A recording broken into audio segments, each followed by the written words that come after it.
Here are what I consider to be the biggest self-imposed limitations any man or woman has ever had to deal with. First, procrastination. Procrastination is particularly life-threatening because when we put something off, it doesn't seem at the moment to be all that important. At the end of the day, if you have let a few things slide, it doesn't seem like such a bad day. However, enough of those days piled up will make a disastrous year and eventually a disastrous life. Our inability to come to grips with a natural tendency to procrastinate will surely send us drifting in the wrong direction.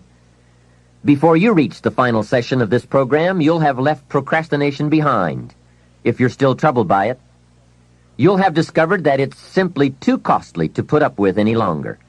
Besides, you'll be too excited about where you're going to postpone the activities taking you there. Self-imposed limitation number 2. Blame. All of us have blamed others for our troubles from time to time. In fact, the tendency to blame someone or something goes back a long way. When there were only 2 people on earth, it wasn't long before they started blaming. The man said, "It was the woman. She got me into this." And the woman blamed the serpent. Blame seems to be one of those negative tendencies that just comes naturally. The ego striving to defend itself. Remember the list I came up with to explain why I wasn't doing well? One of the items that was high on my list was prices. I told Mr. Schoaf that my problem was everything costs too much.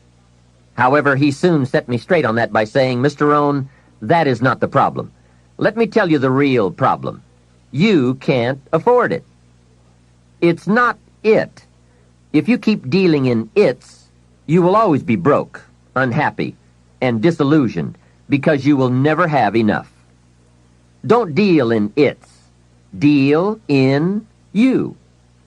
When I finally learned to change my thinking from it to me, I changed my whole life. What a life-changing experience to finally meet someone who doesn't hesitate to put it on you or on your tendency to indulge in blame or procrastination. That is indeed a banner day when you meet someone who has learned how to skillfully and carefully attack the same problem that has kept you from doing very well, or kept you beneath your potential, or kept you off balance as to your own self-worth. It is so easy to mistake appearances for reality, to confuse the symptom with the real cause. Along with blame comes the third negative tendency we want to eliminate: excuses. Guess how many excuses we have? 1,000,000. And in the course of a lifetime, we will probably use them all, unless somebody finally comes along and blows all those excuses apart to make us come face to face with the real reasons for our current dilemma. Until that time, we will probably use another 1,000,000 excuses to prevent ourselves from having $1 million. Here's one of the major questions I'll pose to you during this program. What are you going to do starting today that will make a difference in how your life works out? Good question, right? What are you going to do? See, if you don't do something starting today that will make a difference, guess what? It's going to be the same. And you can guess what the next 5 years are going to be like. Just look at the last 5. The next 5 years will be like the last 5 unless you, Major Key, make all the changes. Now here's another key question. What can you do starting today that will make a difference? That's a good question. What can you do? What can you do with economic chaos? What can you do with massive disappointment when it's all gone wrong? What can you do when it won't work, when you've run out of money, when you don't feel well, and it's all gone sour? What can you do? Well, let me give you the broad answer first. Here's what you can do.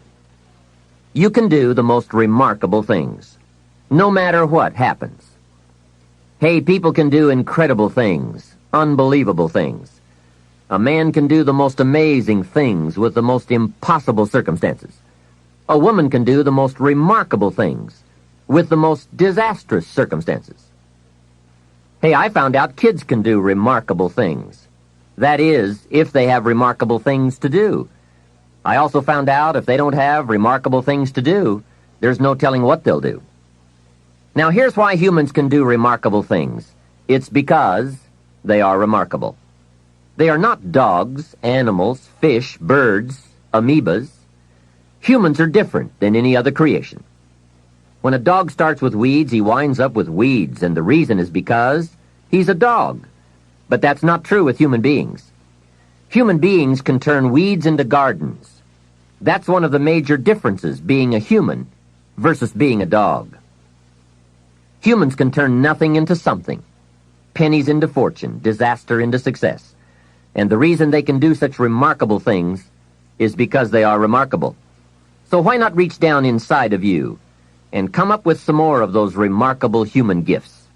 They're there, waiting to be discovered and employed.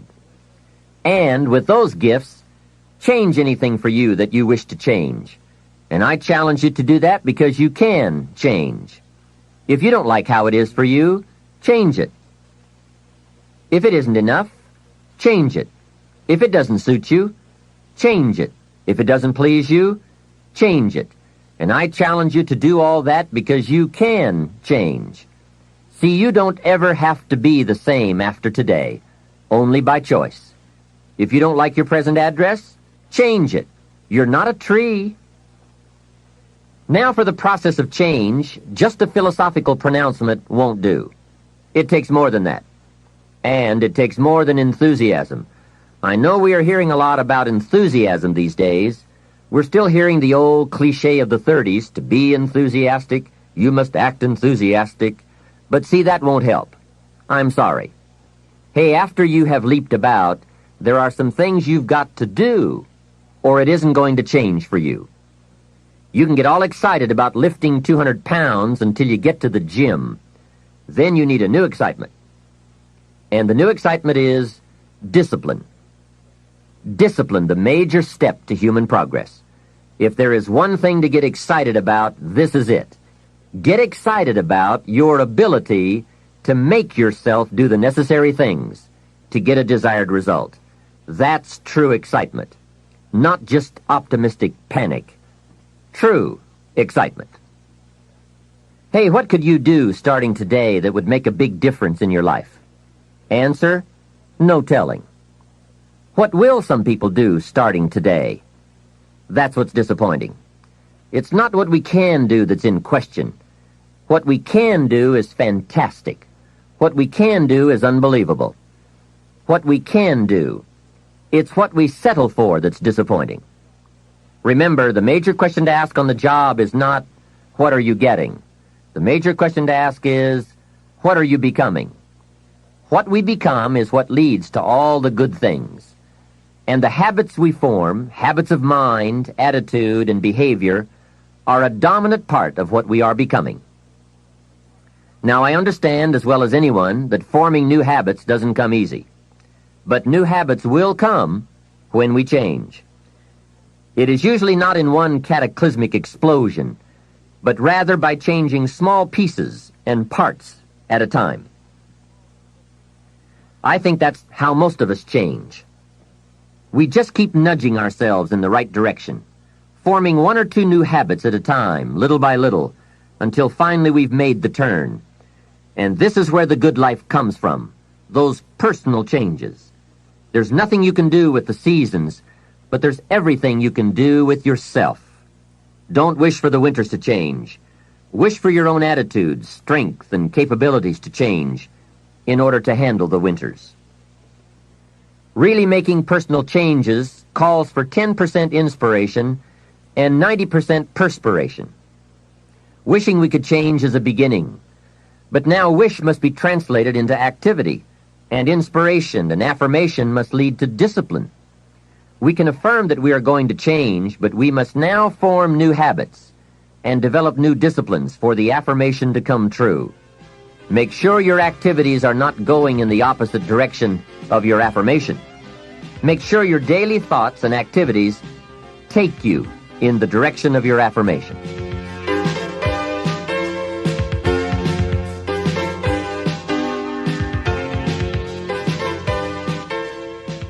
Now, in the personal development quest, there are three major aspects of ourselves to improve. We can look at developing ourselves spiritually, physically, and mentally. With respect to our spiritual development, this may be a major or a minor issue for you depending on your values and your goals.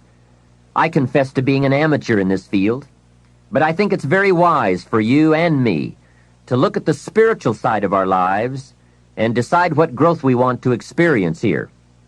Come to your own decisions as to what it will take to nourish your spiritual nature. Next, let's look at physical development. The body and the mind work together and depend on each other, so they both need attention. There's a Bible phrase that says, treat your body like a temple. So just put it in your notes, body like temple. Not a bad suggestion. Treat your body like a temple, not a woodshed. Now, in taking care of the physical, we must learn to be conscious of ourselves, but not self-conscious. We need to be aware of our physical appearance, our physical well-being, but not to the point of being self-conscious. We need to be aware, we need to take care, but some people devote too much of their day to physical appearance. Physical appearance is going to have something to do with your future, your well-being, your income, so do spend some time on physical appearance.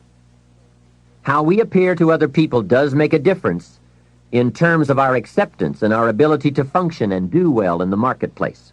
In fact, there's another Bible phrase that says, take care of the outside for people and take care of the inside for God. People look on the outside, and God looks on the inside.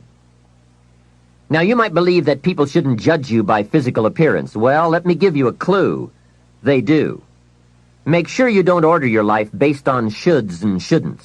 You'll always be confused, and you'll always have trouble. The best thing to base your life on is reality. What people really do. So since people generally judge by appearance, then that's probably one thing we want to take care of. That's just part of the game. Now, of course, when people get to know you, or if they've been around you any length of time at all, they're going to judge you by more than appearance. But sure enough, people at first are going to take a look. So taking care of yourself in personal appearance is a consideration. Now, physical development also includes your good health and your well-being. You've got to spend some time on that so that you feel good in the marketplace. Get involved in some form of disciplined exercise. Keeping fit and feeling good has a positive effect on your attitude, not just your appearance. Even if you're not into sports, there are some cassette programs and books on how to stay in excellent shape in only 20 to 30 minutes a day. Get the tapes and find your best way to stay physically fit. Just develop a bit of consciousness about taking care of yourself physically. Physical fitness pays great dividends in terms of your energy level, your ability to live a long, healthy life, and your general sense of well-being. The other part of physical well-being is nutrition. There are some excellent cassettes and books on this subject for you to investigate as well. Do all you can to stay fit, to stay healthy, and to stay well, because physical health and fitness affect how you feel about yourself and how you perform in the marketplace. When you feel good about yourself, other people will feel good about you too. Appearance, vigor, vitality, and well-being have a lot to do with how your life works out. That's the physical side. Now, the mental exercise and nourishment are just as important as physical and spiritual exercise and nourishment. You want to make sure that the acceleration of your mental health, mental well-being, and mental capacity keeps up with your physical capacity. So make sure at 40 that your mind has kept up with the passing of the years. Don't stay 30 at 40. Don't stay 30 at 50. Keep up the learning curve with mental exercises. I congratulate you for your investment in this cassette program as a further expansion and stimulation of your mind and your thinking. It's so important for you and me to be stretched beyond where we are. It's too easy to just comfortably sit and stop growing. It often doesn't seem to be that necessary to make the push, to make the effort to learn and to grow and to challenge yourself. But let me give you something to think about. The last few years of the 20th century are going to demand a lot more mental vigor and mental activity. The competition and complications of life are going to truly challenge the full capacity of our mentality. So, stretch your mind. It's easy when you finally find yourself in a good job to stop pursuing mental development. Have you heard about the accelerated learning curve? From birth up until the time we are about 18, our learning curve is dramatic, and our capacity to learn during this period is just staggering. We learn a tremendous amount very fast. We learn our language, our culture, our history, science, mathematics, everything. But guess when this learning curve starts to taper off? When we get our first job, usually. Now sometimes, for some people it will continue, but sure enough, here's where it usually levels off. If there are no more exams to take, if there's no demand to get out paper and pencil, why read any more books? Now you will just learn by some experience, just getting out there and by doing it wrong and doing it right and stumbling around. You learn some. But can you imagine what would happen if you kept an accelerated learning curve all the rest of your life? Can you imagine what you could learn to do, the skills you could develop, the capacities you could have? So here's what I'm asking you to do. Be that unusual person who keeps up his learning curve. Succeeding in life is not usual. It's unusual. You need to develop some unusual habits to earn the outstanding rewards. A friend of mine said, a standard education will get you standard results. You want a lot more than standard results? You need to become a lot more than a standard person. And now I've got some more good news for you. Never before in the history of the world has it been easier for someone like you or me to become educated, skilled, highly creative, innovative, and spilling over with profitable ways of thinking. I'm talking about making full use of audio cassettes like the one you're listening to now. You can turn your automobile into a professional growth seminar on wheels. I'm serious. Cassettes can turn the time you spend driving your car, dressing in the morning, or exercising into solid, effective personal development. While your friends are vegetating on the way to work, listening to the radio that doesn't help them one bit to do a better job, you're picking up new negotiating skills, better sales techniques, or a new creative way to solve problems. Keep building your library of fine, quality cassette resources. There isn't a better place you can put a few dollars every month. Become a student of good ideas, wherever they can be found. Always be on the lookout for a good idea, a business idea, a product idea, a service idea, an idea for personal improvement.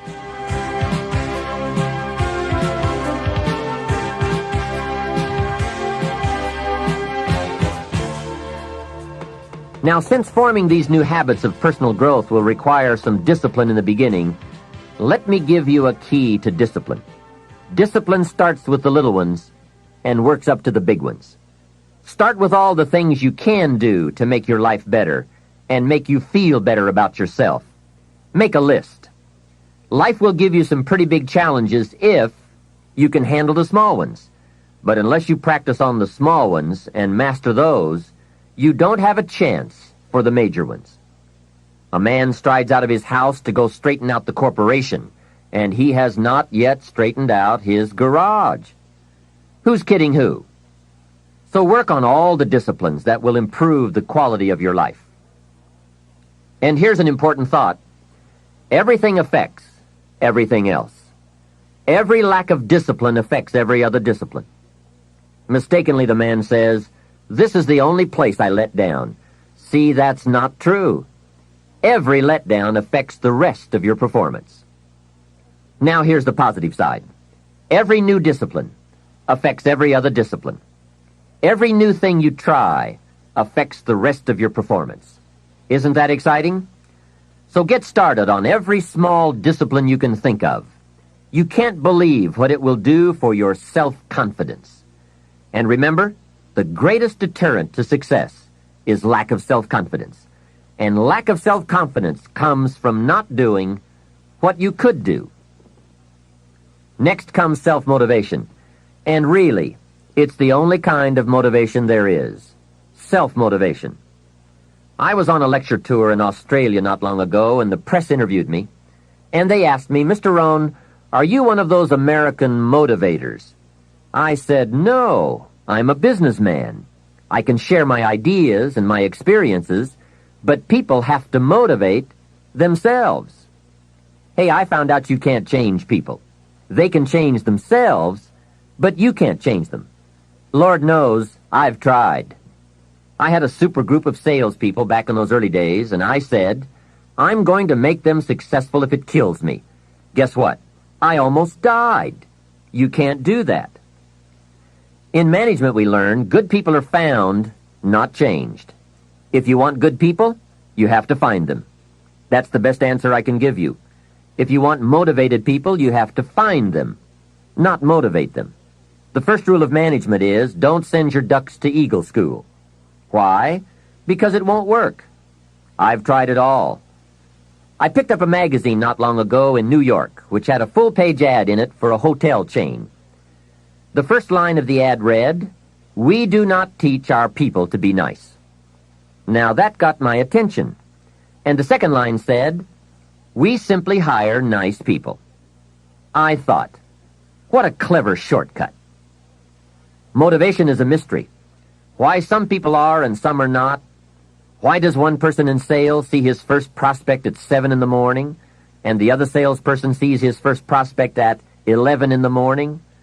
Why would one start at 7 and the other start at 11? I don't know. I call it mysteries of the mind. I give a lecture to 1,000 people. One walks out and says, "I'm going to change my life." Someone else walks out with a yawn and says, "I've heard all this stuff before." Why is that? Why aren't they both affected the same? I don't know. I call it mysteries of the mind. A wealthy man says to 1,000 people, "I read this book, and it started me on the road to wealth." Guess how many people of the 1,000 go out and get the book? Answer, very few. Isn't that incredible? Why wouldn't everyone go get the book? It's called Mysteries of the Mind. To one person you say, "You better slow down. You can't work that many hours, do that many things, go, go, go. You're going to have a heart attack and die." And to another person you say, "When are you ever going to get off the couch?" What is the difference? It's called Mysteries of the Mind. Why wouldn't everyone strive to be wealthy and happy? I don't know. It's a mystery. So, be self-motivated. Don't give that job away to someone else. The guy says, "Boy, if someone will just come by and turn me on." Hey, what if he doesn't show up? You've got to have a better plan for your life. Since you're self-motivated, and I would assume that you are since you've invested your money, and now you're investing your time to gather good ideas for more success, I want to share the best of what I've learned and experienced in my life. You deserve the best I have to give, and more. Now, I'm sure you'll agree that this fundamental personal development is a major part of the platform, the foundation on which you can build. So let's get on now with the rest of the fundamentals for wealth and happiness. Of all the subjects that stir the imagination, this has to be one of the major ones: financial independence, freedom from financial concerns, owning the financial resources that give you the means to really do what you want to do, to make your life all that you want it to be. We don't have time to go through all the interesting ideas that have been written and discussed on the subject of financial wealth, but I will offer you a few major ideas that have really made a difference in my life, financially and otherwise. Mr. Shoaff said to me that he thought it was a worthy goal to become financially independent for 3 major reasons. First, with money no longer a time-consuming consideration, I could then begin devoting heavy time to all the other dimensions of my life. Second, he suggested I become financially independent because it would tremendously increase my ability to help others. Only from positions of strength, including financial strength, can we help someone else. Finally, and most important, He said, "I believe it is worthwhile to become financially independent for the sake of developing the person you must become to achieve that goal." What a major secret he taught me. Set a goal to entice you to become the person it takes to achieve it. Reaching the goal is the lesser value. The primary value lies in the person you become by reaching it. You see, it's not the $1 million that's most important. It's what you must do and become in order to be a millionaire. We're all aware that many people feel that we must be careful of focusing on money or affluence or abundance, that in it or in the pursuit of it there is danger. We often hear quoted from the Bible, "The love of money is the root of all evil." And I do agree. If you make money your love, and you pursue affluence to the exclusion of or at the expense of other values of life, you have lost, not won. However, let us consider this question. If you could do better, should you? That's not a bad question. In the time allotted to labor, in the time given to economics, care for family, success, achievement, productivity, the creation of value, the development of skills and creativity, if you could do better, should you? I think that one of the greatest satisfactions of living life to the fullest is doing the best you can with whatever you have. Doing less than your best has ways of eroding the psyche. We seem to be creatures of enterprise. Surely it is the reason for the seasons. The soil and the sun and the rain and the seed all say, "What can you do with us?" The seasons say, "Do you have the genius to make something unique of us?" Life says, "Here's the raw material. What splendid things can you produce from all there is?" So, go for high productivity, the full employment of your genius, the full development of your potential in all areas of your life, including earning money. That is the essence of life. Truly sophisticated people know it isn't the amount that counts. It's doing all that you can with all you've got that counts. With that background, let me recommend a book for you to read. The title is The Richest Man in Babylon by George Clason. Perhaps you've already read it. I would suggest that you read it again. It's just a small book. You can read it in one evening. I call it the appetizer for the full discourse on the subject of financial independence. Now, let me give you the major theme of the book. The major theme is that what you do with what you have is more important than what you have. What you do with what you get is more important than what you get. What we do with what we have says so much about us.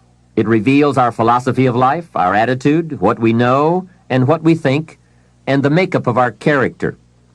It is a reflection of what is going on inside of our head and within our value system and decision-making process. It also reveals our ability to weigh and to perceive. The outer is always a reflection of the inner. It is an indication, a reading, a revealing. It speaks, it tells, it shows. Remember that key phrase I gave you earlier? Everything is symptomatic of something, and it is symptomatic of something right or something wrong. It is a wise policy not to ignore the symptoms, for they can be early signs of a poor choice of philosophy, or a sign that something important is being misread, misunderstood, miscalculated. So of all places, take a look here. What you are doing with your money says something about you. Now, what you're doing may be okay. All I'm suggesting is that you take a look.